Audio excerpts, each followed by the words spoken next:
And on that note, let's now turn to Dr. Khosla, again, Chair of Development Alternatives. You've seen and been involved and been a leader in so many areas of environmental sustainability, links with public and especially private action. I emphasize action in the work of social enterprises. I know you are a fan of action more than policy, but please, the floor is yours. Well, after Hameeda, it's very difficult to add very much, but there are three parts of the equation in this meeting, in this session. Migration. Migration, we've been talking, almost all of us, about cross-border migration, but in a country like India, and perhaps in many countries, the amount of migration that takes place from rural to urban to slums, it far exceeds the migration out. It's involuntary. It's forced. People in some parts of India have to move almost every 2 or 3 years because of drought. They all end up in the slums of the big cities. They become construction workers if they're lucky enough to find any jobs. And that kind of migration is sort of invisible in the international community, but is the same level of heartbreak that Hameeda was talking about when you have to leave your own country. Nobody wants to. We know very few people who would like to have to leave their homes. But it's a matter of fact. Environmental sustainability is, of course, at the heart of much of what we are here for, and I would like to talk about it. It's really a question of what other people just said, how people live with resources, with their natural resources. And they are so degraded now in many parts of the world, including mine. We've lost our forests, our rivers, our waterways, our wetlands, our soils. Our soils are now so degraded that there are places where there's no chance of growing, forget organic, anything. And it's a major problem that can only be solved by two things. One is sustainable livelihoods, and the other is remediation and restoration of our forests and other resources, which also actually creates jobs and basic needs. But the most important thing is, how do we make it possible to access affordable basic needs for everyone? Government policies, and several people have referred to it, particularly Hameeda's very interesting analysis of structural implications of our economies. You know, I'll give you 2 or 3 statistics. 40 million households, families, are estimated by the Census of India to need new houses as a backlog. And then on top of that, 2 or 3 million every year for the new entrants. Now, if you were to build those houses with conventional methods, using clay for bricks and cement, you would basically finish off the food production capacity of the country. You wipe out 2 or 3 inches of topsoil, it's going to take 10,000 years to rebuild that.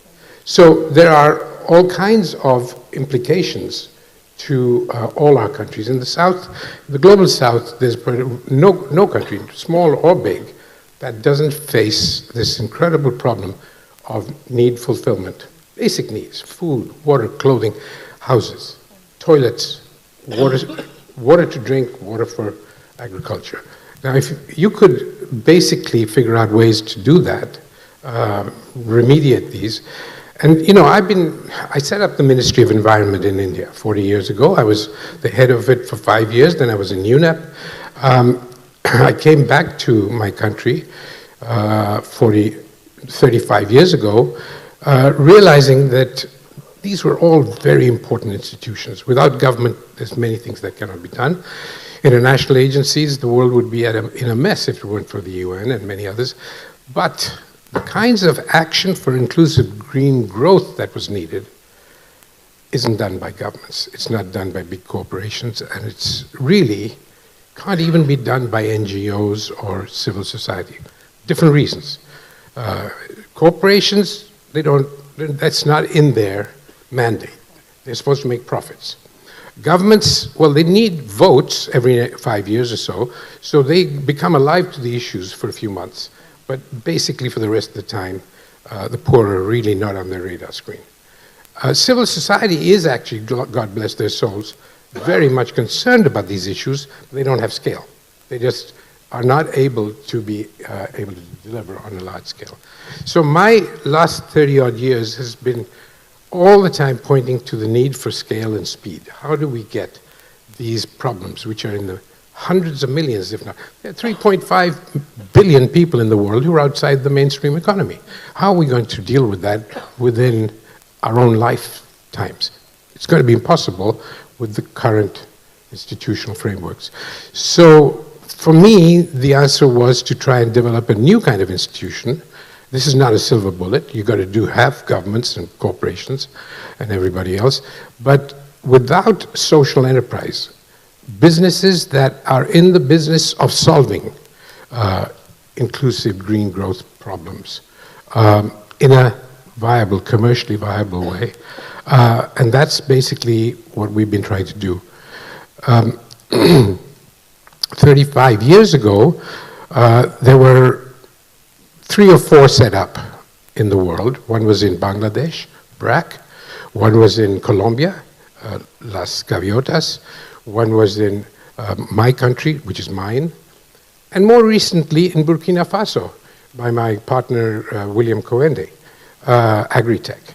Now these 4 are virtually alone around the world in thinking about the issues of speed and scale. They've been basically going for broke to compete in the marketplace with a totally different approach to development, sustainable development, green growth, to compete with Walmart and McDonald's, to essentially take on the market on their terms and to be able to beat the system.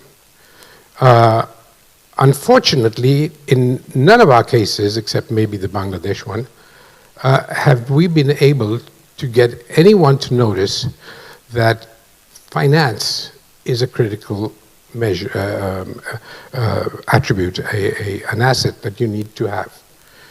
Now, finance, when people think about green growth, is always in the hundreds of thousands of dollars. You know, it's really amazing to a financier if you say you want to set up a company that's going to need $10 million or $20 million as a front-end investment to be able to compete in this market.